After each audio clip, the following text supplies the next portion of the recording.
night.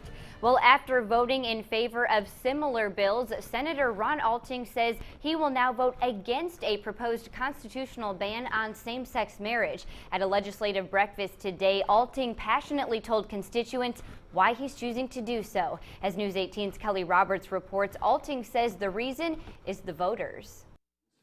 It was a topic many people who attended Saturday's legislative breakfast hosted by the League of Women Voters were waiting for.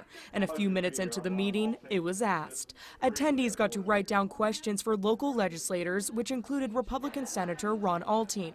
One of the hot topics, the legislator's stance on House Joint Resolution 3, a proposed constitutional ban on same-sex marriage. Alting stood up and told the audience why he will vote against the bill when it goes to the Senate floor. The main reason, his constituents. Overwhelming support not in favor of this bill by the representation of my constituents. I mean, to the point that it could be 10-1. Alting voted in favor of the bill in 2011 and before that voted for a similar Senate bill.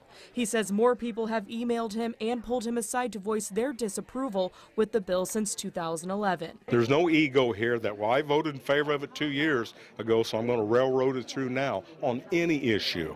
I listen to my constituents. I do research. Alting told people at the breakfast he defines marriage between one woman and one man. He says a constitutional ban would make the state look intolerant when the law is already in place. It's already a law. So why do we want to do such a bill that comes across to not only constituents, but the rest of the nation, that Indiana is one that has zero tolerance? Senator Alting is not in favor of putting that as a constitutional question, but his cohorts in the House were. Democratic Representative Sheila Clinker praised Alting for his stance after the breakfast. Clinker voted against the amendment. Alting says he thinks the amendment that came from the House, which has the original second sentence of the bill taken out that said the state would not recognize civil unions, will pass the Senate. HJR-3 will be heard in the Senate Rules Committee on Monday and could go to the Senate floor that same week. Kelly Roberts, News 18.